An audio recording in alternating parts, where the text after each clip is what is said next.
DK ಹಾದಿ complete ಆಗಿ clear ಆಗಿದೆ. ಇನ್ನೇನಿದ್ರು ಡಿಸಿಎಂ ಹುದ್ದೆಗಳ ಸೃಷ್ಟಿ, ಕೆಪಿಸಿಸಿ ಅಧ್ಯಕ್ಷಗಾದಿ, ಸಚಿವ ಸಂಪುಟ ಕತೆ ಮಾತ್ರ ಬಾಕಿ ಇದೆ. ಡಿಸಿಎಂ ಹುದ್ದೆಗಳ ಆಯ್ಕೆಯಲ್ಲಿ ಜಾತಿ ಲೆಕ್ಕಾಚಾರ ಜೋರಾಗಿದ್ದು ವರಿಷ್ಠರಿಗೆ ಒಂದು ರೀತಿ ತಲೆನೋವು ತಂದಿಟ್ಟಿದೆ. ಡಿಕೆ ಜೊತೆ 14 ಮಂದಿ ಸಚಿವರು ಪ್ರಮಾಣ ವಚನ ಸ್ವೀಕಾರ ಮಾಡೋ ಸಾಧ್ಯತೆ ಇದೆ.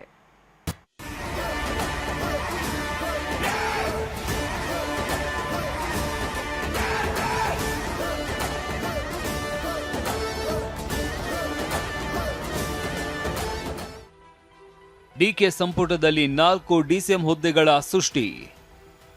ತೆರೆ ಮರೆಯಲ್ಲಿ ಜೋರಾಯಿತು ಜಾತಿ ಲೆಕ್ಕಾಚಾರ, ವರಿಷ್ಠರಿಗೆ ಟೆನ್ಷನ್. ಮುಖ್ಯಮಂತ್ರಿ ಹುದ್ದೆ ರೂಟ್ ಕ್ಲಿಯರ್ ಆಗಿದೆ. ಡಿಕೆ ಸಿಎಂ ಆಗಿ ಪ್ರಮಾಣ ವಚನ ಮಾಡೋದಕ್ಕೆ ಟೈಮ್ ಕೂಡ ಫಿಕ್ಸ್ ಆಗಿದೆ. ಇನ್ನೇನಿದ್ರು ಡಿಸಿಎಂ ಯಾರು? ಡಿಸಿಎಂ ಸ್ಥಾನ 1, 2, 3 ಅಥವಾ 4? ಇದು ಈ ಕ್ಷಣಕ್ಕೂ ತಿಳಿಯದೆ ಉಳಿದಿರುವ ಕುತೂಹಲ. ಮತ್ತೊಂದು ಕಡೆ ಕೆಪಿಸಿಸಿ ಅಧ್ಯಕ್ಷ ಪಟ್ಟ ಯಾರಿಗೆ ಒಲಿಯಬಹುದು ಅನ್ನೋದು ಕೂಡ ಚರ್ಚೆಯಲ್ಲಿದೆ. ಮಾಹಿತಿಗಳ ಪ್ರಕಾರ ಡಿಕೆ ಸಂಪುಟದಲ್ಲಿ 4 ಡಿಸಿಎಂ ಹುದ್ದೆಗಳ ಸೃಷ್ಟಿಗಾಗಿ ತೆರೆಮರೆಯಲ್ಲಿ ಕಸರತ್ತು ನಡೀತಾ ಇದ್ದು ಜಾತಿ ಲೆಕ್ಕಾಚಾರವೂ ಜೋರಾಗಿದೆ. ಡಿಸಿಎಂ ಆಯ್ಕೆ ವಿಚಾರ ಹೈಕಮಾಂಡ್ಗೆ ನುಂಗಲಾರದ ತುತ್ತಾಗಿದೆ. ಅಂದುಕೊಂಡಂತೆ ಡಿಕೆ ಸಂಪುಟದಲ್ಲಿ 4 ಡಿಸಿಎಂ ಹುದ್ದೆಗಳ ಸೃಷ್ಟಿ ಸುಲಭದ ಮಾತಲ್ಲ.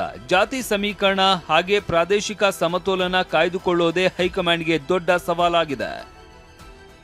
ಕಾಂಗ್ರೆಸ್ ಹೈಕಮಾಂಡ್ ಮೊದಲು 4 ಡಿಸಿಎಂ ಆಯ್ಕೆಗೆ ಚಿಂತನೆ ನಡೆಸಿತ್ತು. ಆದರೆ ಡಿಸಿಎಂ ರೇಸ್ನಲ್ಲಿ ಡಜನ್ ಗಟ್ಟಲೆ ನಾಯಕರಿಂದ ಲಾಬಿ ಜೋರಾಗಿದೆ. ಯಾರಿಗೆ ಅವಕಾಶ ಸಿಕ್ಕರೂ ಅಸಮಾಧಾನ ಸ್ಫೋಟಗೊಳ್ಳುವ ಸಾಧ್ಯತೆ ಇದೆ. ಹೀಗಾಗಿ ಅಂತಿಮ ನಿರ್ಧಾರ ಕೈಗೊಳ್ಳೋದಕ್ಕೆ ಹೈಕಮಾಂಡ್ ಸಂದಿಗ್ಧ ಸ್ಥಿತಿಗೆ ತಲುಪಿದೆ. ಒಬಿಸಿ ಕೋಟಾದಲ್ಲಿ ಯತೀಂದ್ರಗೆ ಕೊಟ್ರೆ ಬೇರೆ ಸಂದೇಶ ರವಾನಿಸಿದಂತಾಗುತ್ತೆ. ಲಿಂಗಾಯತ ಕೋಟಾದಡಿಯಲ್ಲಿ ಎಂಬಿ ಪಾಟೀಲ್ ಖಂಡ್ರೆ ಮಧ್ಯೆ ರೇಸ್ ಇದೆ. ಮುಸ್ಲಿಂ ಕೋಟಾದಡಿಯಲ್ಲಿ ಜಮೀರ್ ಖಾದರ್ ಮಧ್ಯೆ ಪೈಪೋಟಿ ನಡೀತಾ ಇದೆ. ಜಮೀರ್ಗೆ ಕೆಸಿ ವೇಣುಗೋಪಾಲ್, ಖಾದರ್ಗೆ ಧಾರ್ಮಿಕ ಗುರುಗಳ ಬೆಂಬಲ ಇದೆ. ಇನ್ನು ದಲಿತ ಕೋಟಾದಲ್ಲಿ ಪರಮೇಶ್ವರ್, ಪ್ರಿಯಾಂಕ್ ಮಧ್ಯೆ ತೀವ್ರ ಸ್ಪರ್ಧೆ ನಡೀತಾ ಇದೆ. ಒಂದ್ ವೇಳೆ ಪ್ರಿಯಾಂಕಿಗೆ ಕೊಟ್ರೆ ಹಿರಿಯ ಪರಮೇಶ್ವರ್ಗೆ ಅಸಮಾಧಾನ ಉಂಟಾಗೋದಂತೂ ಸಹಜ. ಅಲ್ಲದೆ ದಲಿತ ಸಮುದಾಯದಲ್ಲಿ ಎಡಗೈ ಮತ್ತು ಬಲಗೈ ಪ್ರಶ್ನೆ ಉದ್ಭವಿಸುವ ಸಾಧ್ಯತೆ ಇದೆ. ಈ ಎಲ್ಲ ಬೆಳವಣಿಗೆಗಳನ್ನ ಅರಿತಿರುವ ಕಾಂಗ್ರೆಸ್ ಹೈಕಮಾಂಡ್ ಎಚ್ಚರಿಕೆ ಹೆಜ್ಜೆ ಇಡೋದಕ್ಕೆ ಮುಂದಾಗಿದೆ. ಹೀಗಾಗಿ ಹೈಕಮಾಂಡ್ ಮಟ್ಟದಲ್ಲಿ ಡಿಸಿಎಂ ಆಯ್ಕೆ ನಿರ್ಧಾರ ಅಂತಿಮವಾಗಿಲ್ಲ ಎನ್ನಲಾಗ್ತಿದೆ. ಒಂದ್ ಕಡೆ ಡಿಸಿಎಂ ಸ್ಥಾನ ಸೃಷ್ಟಿಗೆ ಹೈಕಮಾಂಡ್ ಅಳೆದು ತೂಗಿ ಲೆಕ್ಕಾಚಾರ ಹಾಕ್ತಾ ಇದೆ. ಈ ನಡುವೆ ಕೆಪಿಸಿಸಿ ಅಧ್ಯಕ್ಷ ಗಾದಿಗೆ ರೇಸ್ ಶುರುವಾಗಿದೆ. ಹೇಳಬೇಕು ಅಂದ್ರೆ ಕೆಪಿಸಿಸಿ ಅಧ್ಯಕ್ಷ ಸ್ಥಾನದ ರೇಸ್ನಲ್ಲಿ ಸತೀಶ್ ಜಾರಕಿಹೊಳಿ ಹೆಸರು ಮುಂಚೂಣಿಯಲ್ಲಿದೆ. ಸಚಿವ ಸ್ಥಾನದ ಜೊತೆಗೆ ಅಧ್ಯಕ್ಷ ಸ್ಥಾನಕ್ಕೂ ಬೇಡಿಕೆ ಇಟ್ಟಿದ್ದಾರೆ. ಆದ್ರೆ ಜಾರಕಿಹೊಳಿಗೆ ಸೂಚನೆ ಕೊಟ್ಟಿರುವ ಹೈಕಮಾಂಡ್ ಒಂದು ಮಂತ್ರಿಗಿರಿ, ಇಲ್ಲದಿದ್ರೆ ಕೆಪಿಸಿಸಿ ಅಧ್ಯಕ್ಷ ಸ್ಥಾನ ತೆಗೆದುಕೊಳ್ಳಿ, 2ರಲ್ಲಿ ಒಂದನ್ನು ಮಾತ್ರ ಆಯ್ಕೆ ಮಾಡಿಕೊಳ್ಳೋದಕ್ಕೆ ಸೂಚನೆ ನೀಡಿದೆಯಂತೆ. ಆದ್ರೆ ಸಚಿವ ಸ್ಥಾನ ಕೈ ತಪ್ಪಿದ್ರೆ ಬೆಳಗಾವಿ ಹಿಡಿತವೇ ಕೈತಪ್ಪಿ ಹೋಗುವ ಆತಂಕ ಸಾಹುಕಾರ್ಗೆ ಕಾಡ್ತಾ ಇದೆ. ಜಿಲ್ಲೆಯಲ್ಲಿ ಲಕ್ಷ್ಮೀ ಹೆಬ್ಬಾಳ್ಕರ್, ಲಕ್ಷ್ಮಣ ಸವದಿ ಕೈ ಮೇಲಾಗುವ ಸಾಧ್ಯತೆ ಇದೆ. ಅಹಿಂದ ಹೋರಾಟಕ್ಕೂ ಹೊಡೆತ ಬೀಳುವ ಆತಂಕದ ಹಿನ್ನೆಲೆಯಲ್ಲಿ ಸತೀಶ್ ಜಾರಕಿಹೊಳಿ ಮಂತ್ರಿ ಸ್ಥಾನದ ಜೊತೆ ಕೆಪಿಸಿಸಿ ಅಧ್ಯಕ್ಷ ಸ್ಥಾನಕ್ಕೂ ಬೇಡಿಕೆ ಇಟ್ಟಿದ್ದಾರೆ ಎನ್ನಲಾಗ್ತಿದೆ. ಚರ್ಚೆ ಅಷ್ಟೇ ಮಾಡಿಲ್ಲ. ಇನ್ನು ಅದು ಇದೇ ಮಾಡಬೇಕನ್ನೋದು ಇದೆ, ಮಾಡಬಾರ್ದು ಎರಡೂ ಇದ್ದಾರೆ. ಅಂತಿಮವಾಗಿ ಯಾವುದು ಸೂಕ್ತ ಕರ್ನಾಟಕಕ್ಕೆ, ನಮ್ಮ ಪಕ್ಷಕ್ಕೆ ಅದನ್ನು ನಿರ್ಧಾರ ಮಾಡ್ತಾರೆ. ಈ ನಡುವೆ ಕೆಪಿಸಿಸಿ ಅಧ್ಯಕ್ಷ ಗಾದಿಗೆ ಮತ್ತೊಬ್ಬರ ಹೆಸರು ಸರ್ಪ್ರೈಸ್ ಎಂಟ್ರಿ ಆಗಿದೆ. ಬಿಕೆ ಹರಿಪ್ರಸಾದ್ ಹೆಸರು ಮುನ್ನೆಲೆಗೆ ಬಂದಿದೆ. ಒಬಿಸಿ ಕೋಟಾದಡಿಯಲ್ಲಿ ಕೆಪಿಸಿಸಿ ಅಧ್ಯಕ್ಷ ಗಾದಿಗೆ ಹರಿಪ್ರಸಾದ್ ಹೆಸರನ್ನ ವೇಣುಗೋಪಾಲ್ ಪ್ರಸ್ತಾಪಿಸಿದ್ದಾರೆ. ಸಾಹುಕಾರ್ ಮಂತ್ರಿ ಸ್ಥಾನ ಬೇಕು ಅಂತ ಪಟ್ಟು ಹಿಡಿದ್ರೆ ಎಂಎಲ್ಸಿ ಬಿಕೆ ಹರಿಪ್ರಸಾದ್ ಹೆಸರು ಪ್ರಸ್ತಾಪಿಸುವ ಸಾಧ್ಯತೆ ಇದೆ ಎನ್ನಲಾಗ್ತಾ ಇದೆ. ಶಿವಮೊಗ್ಗದಲ್ಲಿ ಶಾಸಕ ಕೆಎಚ್ ಮುನಿಯಪ್ಪಗೆ ಡಿಸಿಎಂ ಸ್ಥಾನ ಕೊಡಬೇಕು ಅಂತ ಬೆಂಬಲಿಗರು ಆಗ್ರಹ ಮಾಡಿದ್ರು. ಕೆಎಚ್ ಮುನಿಯಪ್ಪನವರಿಗೆ ಕರ್ನಾಟಕ ಸರ್ಕಾರದಲ್ಲಿ ಡಿಪ್ಟಿ ಸಿಎಂ ಕೊಡಬೇಕು ಅಂತೇಳಿ ನಮ್ಮ ಸಮಾಜದಿಂದ ಎಲ್ಲ ಸಮಾಜದ ಪ್ರಮುಖರುಗಳು ಸೇರಿಕೊಂಡು ಸರ್ಕಾರಕ್ಕೆ ಒತ್ತಾಯ ಇರ್ತಾ ಇದ್ದೀವಿ.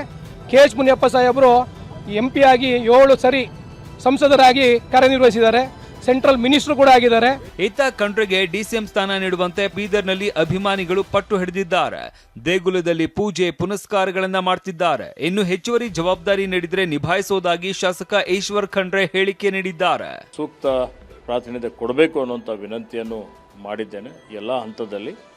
ಹಾಗೆ ಇವತ್ತು ಜವಾಬ್ದಾರಿ ಹೆಚ್ಚುವರಿಯಾಗಿ ಕೊಟ್ಟರೆ ಅದನ್ನು ನಿಭಾಯಿಸುತ್ತೇನೆ ಅನ್ನುವಂಥ ಒಂದು ಭರವಸೆ ನನಗಿದೆ. ಡಿಕೆ ಜೊತೆ 14 ಮಂದಿ ಸಚಿವರಾಗಿ ಪ್ರಮಾಣ ವಚನ ಸಾಧ್ಯತೆ. ಜೂನ್ 3ರಂದು ಲೋಕಭವನದಲ್ಲಿ ಡಿಕೆ ಪ್ರಮಾಣವಚನ ಸ್ವೀಕಾರ ಸಮಾರಂಭ ನಡೆಯಲಿದೆ. ಬಂಡೆ ಜೊತೆ 14 ಶಾಸಕರು ಮಂತ್ರದಂಡ ಹಿಡಿಯಲಿದ್ದಾರೆ ಎನ್ನಲಾಗ್ತಾ ಇದೆ. 14 ಸಚಿವರ ಸಂಭಾವ್ಯ ಪಟ್ಟಿ ಟಿವಿ9ಗೆ ಲಭ್ಯವಾಗಿದೆ. ಡಿಕೆ ಶಿವಕುಮಾರ್ ಜೊತೆ ಕೆಜೆ ಜಾರ್ಜ್, ಪರಮೇಶ್ವರ್, ಪ್ರಿಯಾಂಕ ಖರ್ಗೆ ಪ್ರಮಾಣವಚನ ಸ್ವೀಕರಿಸುವುದು ಪಕ್ಕ ಎನ್ನಲಾಗಿದೆ.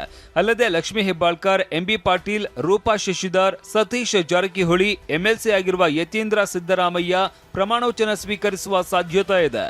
ಇನ್ನು ಜಮೀರ್, ಚೆಲುವರಾಯಸ್ವಾಮಿ, ಭೈರತಿ ಸುರೇಶ್, ಯುಟಿ ಖಾದರ್, ಕೃಷ್ಣ ಭೈರೇಗೌಡ, ದಿನೇಶ್ ಗುಂಡೂರಾವ್, ಹ್ಯಾರಿಸ್ಗೆ ಸಚಿವ ಸ್ಥಾನ ಸಿಗುವ ಸಾಧ್ಯತೆ ಇದೆ. ಮಹಿಳಾ ಕೋಟಾದಲ್ಲಿ ಸಚಿವ ಸ್ಥಾನ ನೀಡುವಂತೆ ಲಕ್ಷ್ಮೀ ಹೆಬ್ಬಾಳ್ಕರ್ ಮತ್ತೆ ಪಟ್ಟು ಹಿಡಿದಿದ್ದಾರೆ. ಬೆಂಗಳೂರಿನ ಖಾಸಗಿ ಹೋಟೆಲ್ನಲ್ಲಿ ಸುರ್ಜೇವಾಲಾ, ಕೆಸಿ ವೇಣುಗೋಪಾಲ್ ಜೊತೆ ಮಾತುಕತೆ ಮಾಡಿದ್ದು ಕುತೂಹಲ ಕೆರಳಿಸಿತ್ತು. ಸೀನಿಯರ್ಗಳು ಬಹಳಷ್ಟು ಜನ ಇದ್ದಾರೆ. ನಾನು ಬರೀ 2ನೇ ಬಾರಿ MLA ಆಗಿದ್ದೀನಿ. DCM ಅದು ಇದು ನನ್ನ ತಲೆಯಲ್ಲಿ ಏನೂ ಇಲ್ಲ. ಪ್ರಾಮಾಣಿಕವಾಗಿ ಕೆಲಸ ಕೊಟ್ಟರೆ ಕೆಲಸ ಮಾಡ್ತೀನಿ. ಕಡಿಮೆ ಅಂದ್ರೂ 3 ಸ್ಥಾನ ಕೊಡ್ಬೇಕು ಅನ್ನೋದು ನಮ್ಮ ಆಸೆ. ಯಾಕಂತಂದ್ರೆ ಬಹಳ ದೊಡ್ಡ ಜಿಲ್ಲೆ, 18 ಕ್ಷೇತ್ರ ಇರುವಂತ ಜಿಲ್ಲೆ, 3 ಮಂದಿ ಕೊಡ್ಬೇಕು. ಸಿಎಲ್ಪಿ ನಾಯಕನ ಆಯ್ಕೆ ಬಳಿಕ ಪಟ್ಟದ ಲಾಬಿ, ಡಿಸಿಎಂ ಹುದ್ದೆಗಳ ಸೃಷ್ಟಿ ಲೆಕ್ಕಾಚಾರ ಜೋರಾಗಿ ನಡೀತಾ ಇದೆ. Bureau report, ಟಿವಿ9.